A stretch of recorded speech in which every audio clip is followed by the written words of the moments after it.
As social workers, we usually come out of our master's program having accrued quite a bit of debt. We're also aware that funding for programs that help vulnerable populations is slowly dwindling.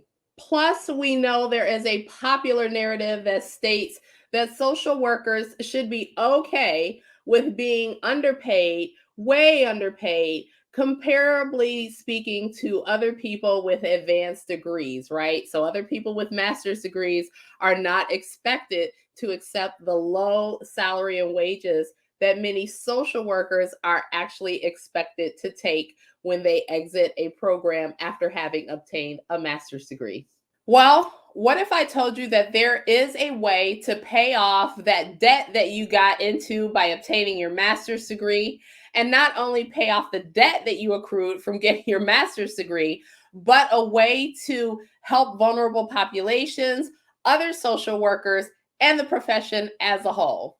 Yes, you can use your skills, knowledge, talents, and expertise to help you earn a financially freeing wage while simultaneously helping people at the same time. By the end of this video, I'm going to share with you the strategies that myself and other social workers who I work with are taking to become seven-figure social workers and philanthropic social workers.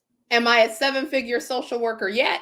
No, not yet. But I am pretty damn close. I read somewhere a while ago, I believe it was in a book called The Millionaire Next Door. Could have been a different book. I've read a ton of them, but I remember reading in a book where it said in order to become a millionaire, you need to have 7 streams of income. Well, I currently have 4, working on my 5th stream of income, and I am well on my way to becoming a 7-figure social worker. In today's video, I am going to be sharing the 6 strategies that I, myself, and other social workers are using to become 7-figure and philanthropic social workers. These strategies will not only change my life, your life, and the lives of other social work entrepreneurs, but it will also change the lives of the people that we serve and other social workers who have no desire to become entrepreneurs, but we need them at the agencies that help serve the vulnerable populations that we are committed to helping. And a way to do that is to become philanthropic, to make donations to these agencies, to really uplift our profession and stop waiting on outside people to do it for us. And we are going to talk about these strategies today. These are strategies that I have learned from being mentored and running with other people who are 7-figure earners. Now, they may not be social workers, but they are entrepreneurs. And these strategies are effective across all levels of entrepreneurship. So, without any further ado, let's get into it.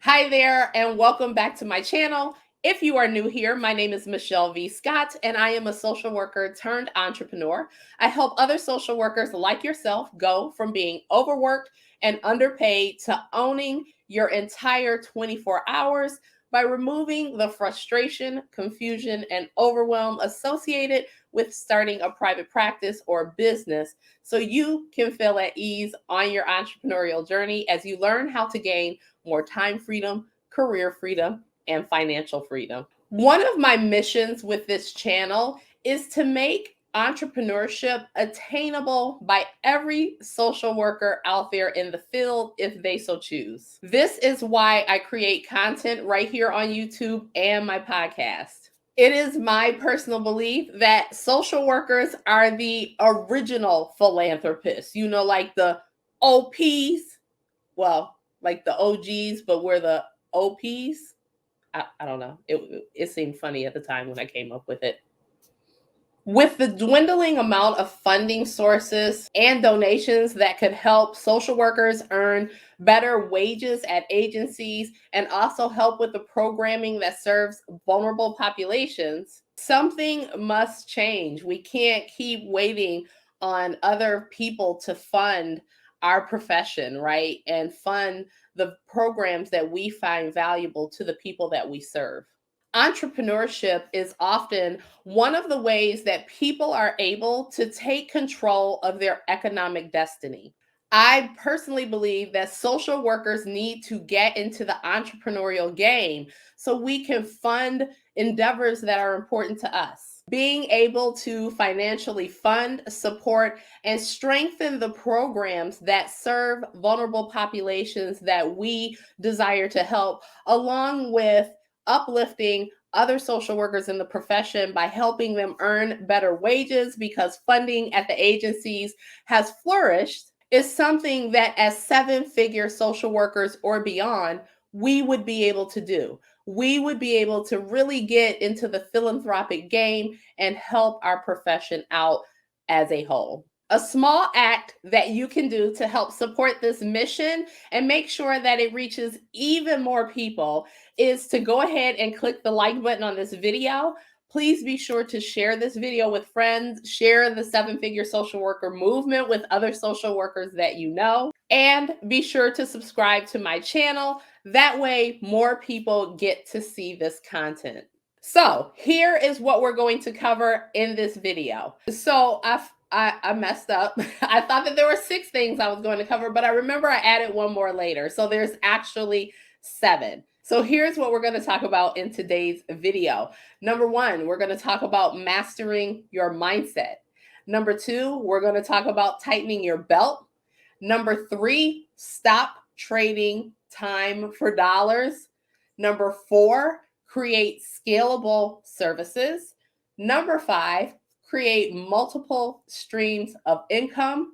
Number 6 is networking up. And number 7 is cultivating your innovation acumen. So without any further ado, let's get started. So one of the first things that you must do to become a 7-figure social worker is to work on your mindset. Mindset, you'll hear me talk about it so much. It's so super important.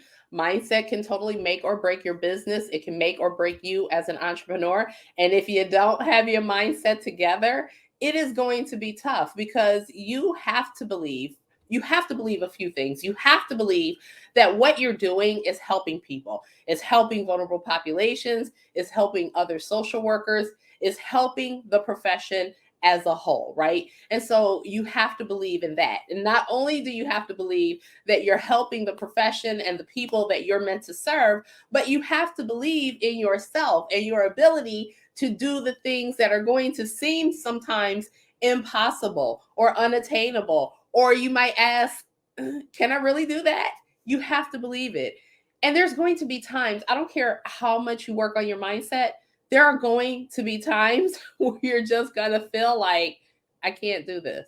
I can't do this. Trust me, I have a great mindset outlook on my business. And there's just times where I just feel defeated by something. But I don't stay there. I typically spend a few hours in that space and then there's no more time for that. You have to pick yourself up, you have to dust yourself off, and you have to move forward, right? You have to continue to learn and grow as an entrepreneur. And a great part of that is having the mindset to be able to do that. And so, one of the first things that you must work on to become a 7-figure or philanthropic social worker is your mindset. You must master it. You must master being able to pick yourself up and dust yourself off when the going gets tough. And you must be able to believe in yourself, even if nobody else believes in you, even if you're questioning your own belief system in yourself. You still got to be able to dig in and believe in yourself. And so to do that, you need to do ample amounts of mindset work. The second thing that you are going to want to do is tighten up your belt. Now, this is pretty self-explanatory.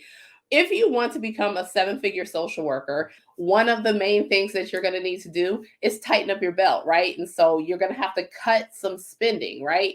And while cutting spending is not enough, you actually need to make more money to become a 7-figure social worker. You need to figure out ways to make more money, which we'll discuss in one of the other bullets.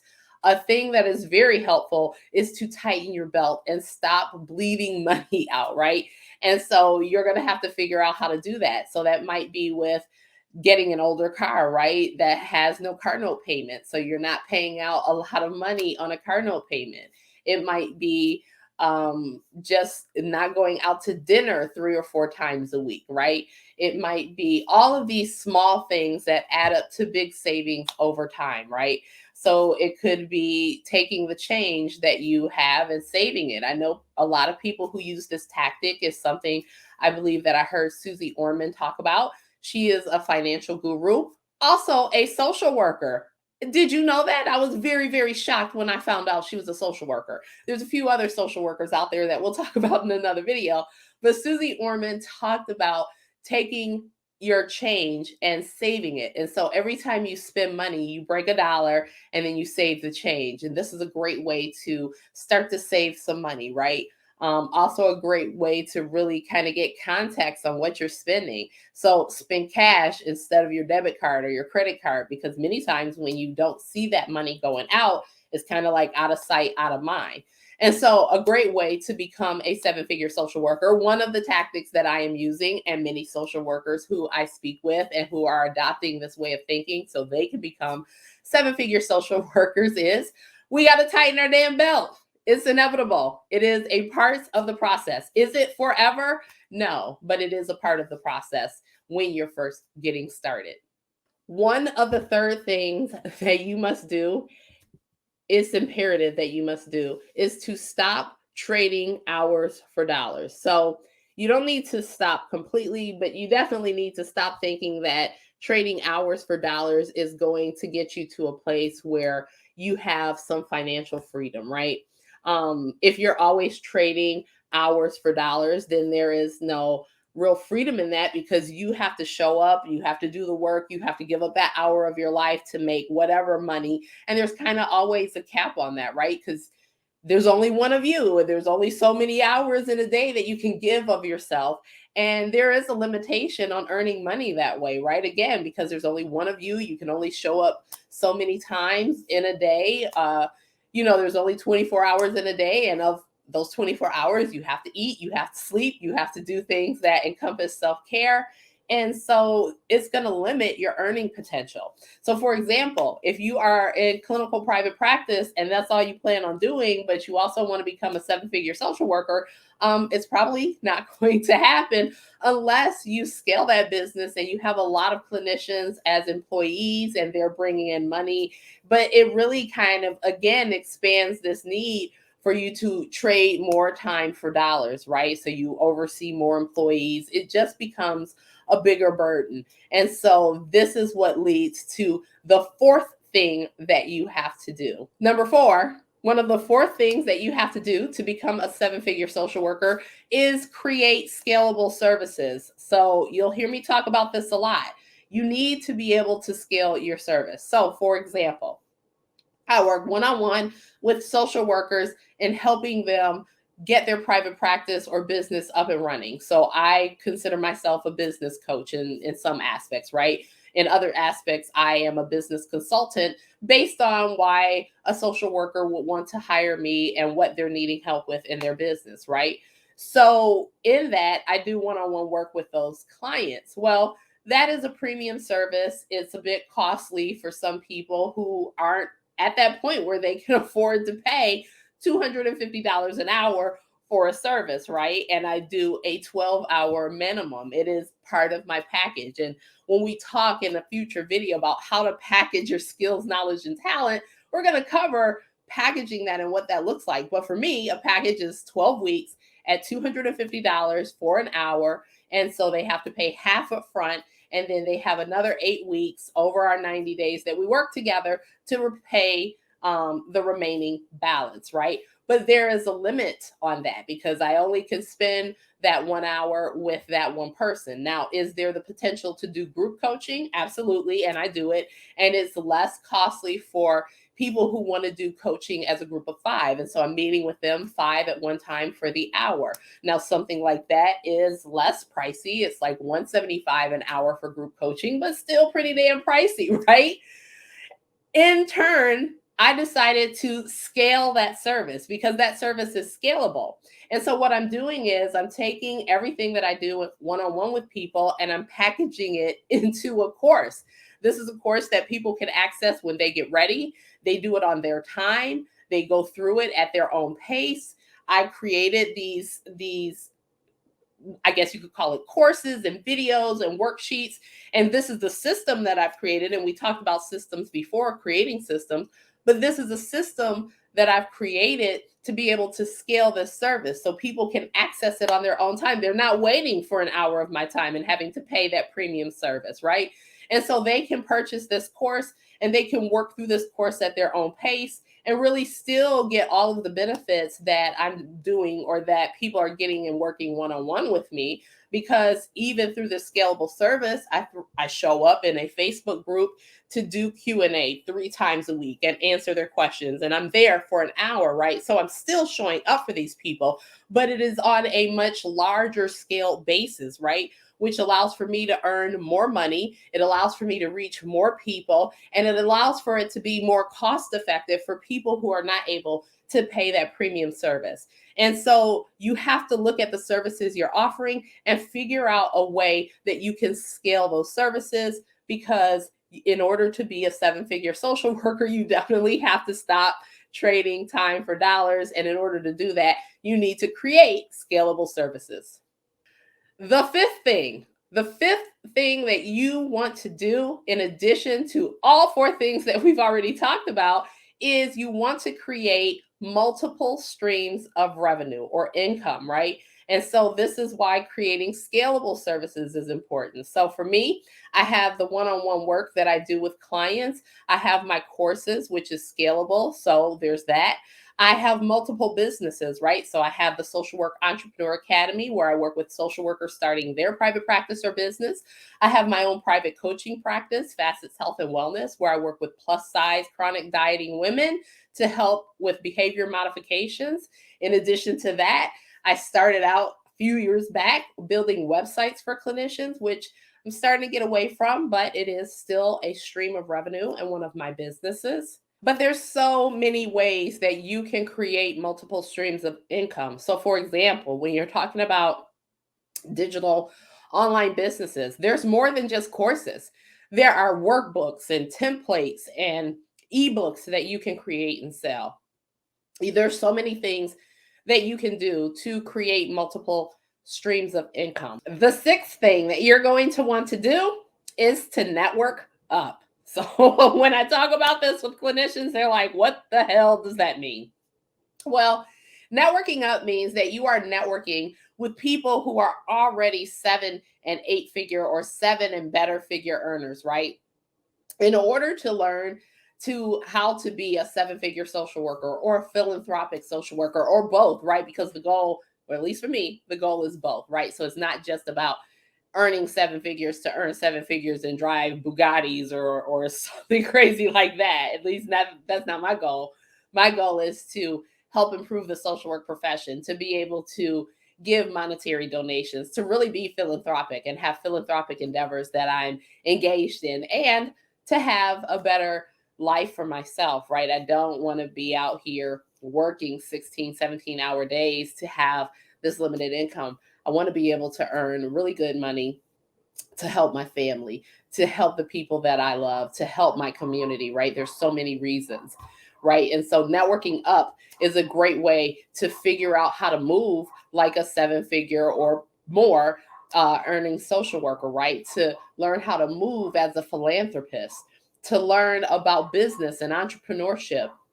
You can't learn these things from people who don't know them, right? And so if all of your friends are working and kind of making this fixed wage and it's really limited for them, they're not going to be able to teach you how to be this way, right? And so you need to network up. And so I make it my business to network with 7-figure earners, to learn from them, right? And this is something that's absolutely necessary. It not only helps you become better at what you do, it helps you become a better entrepreneur, but it just helps you gain insight into that world, right? And how those things work and what that looks like. And so you must absolutely network up. And then finally, number 7, one of the last things that you'll need to do is cultivate your innovation acumen. And so, what does that mean?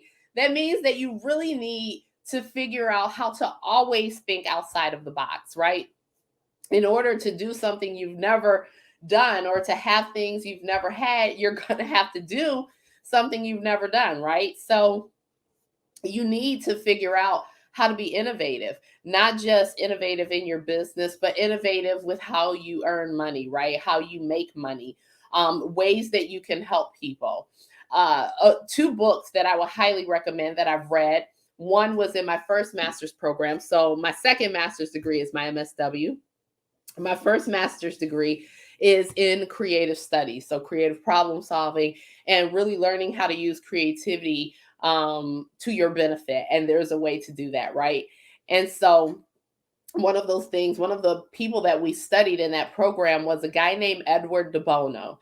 Edward de Bono is the creator of what's called lateral thinking. And really, many times what we do is we think in linear terms, right? So we think 1, 2, 3, and we go in this very linear direction.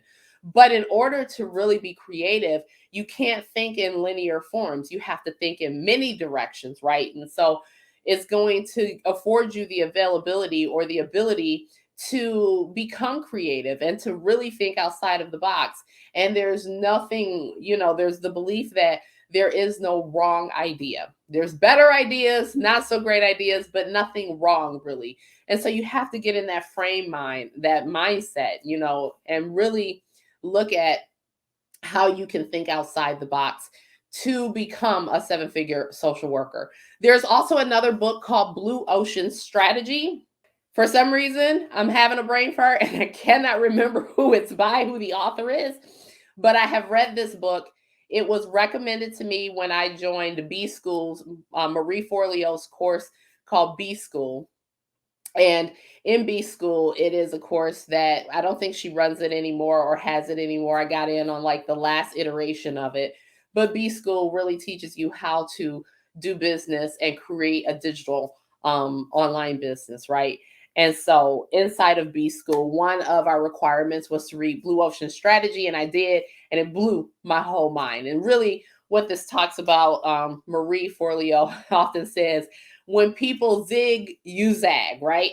And so you want to do the opposite of everything everybody else is doing, So if there's a bunch of people doing this one thing, for example, social workers going into clinical private practice, it seems like the popular route to go, but it's what everybody is doing, right? So while you can still do that thing, you also have to be able to do other things and think outside the box when it comes to these endeavors, because you want to create something, you want to create your blue ocean. And so really all that means is that you are creating a unique space in the market for your services, right? Or your skills, knowledge, talents, and areas of expertise. And in order to do that, you have to be able to really think outside of the box and really identify what your unique skills, talents, knowledge, and expertise are that you can offer to people, and that will warrant you charging a certain rate or doing a certain thing and being able to really be creative in this entrepreneurial space. So, what are some skills, knowledge, talents, and areas of expertise that you have where you can create something that you can sell over and over again and make passive income, that you can use to create scalable services, that you can use to create multiple streams of income? I would like for you to let me know in the comments, because I'm curious on what your thoughts are on what you could do to go ahead and create your blue ocean. Also, have you ever heard of Blue Ocean Strategies or Edward de Bono's lateral thinking? I'd also like to hear from you in the comments about that. If you plan on reading it or checking it out, or if you have read it, what were your takeaways from those books? And there you have it, the 7 strategies that you can use to become a 7-figure social worker. If you found this video valuable, please be sure to click the like button. Don't forget to subscribe and click the bell notification so you are notified each and every time I upload a new video. As you may or may not know, I host meet and greets every week, several times a week, to answer your social work entrepreneurial questions. So if you have any questions for me about this video or any other video on my channel, please be sure to sign up for a meet and greet. The link is below in the description box. On next week's Masterclass Monday video, I am going to discuss whether or not you actually need a license to become a social work entrepreneur. And we're not talking about a driver's license. We are talking about, do you need your LMSW or your LCSW or whatever other license is offered in your state in order to become a social work entrepreneur? Well, do you? Are you curious? If so, check out next week's video. And you have to know that that's coming out. So like I said, click that bell icon so you don't miss a thing. You want to be sure you check that out as soon as it goes up. And so until next time, this is your girl, Michelle, saying, stop waiting. The time is now. Start your private practice or business. Bye for now.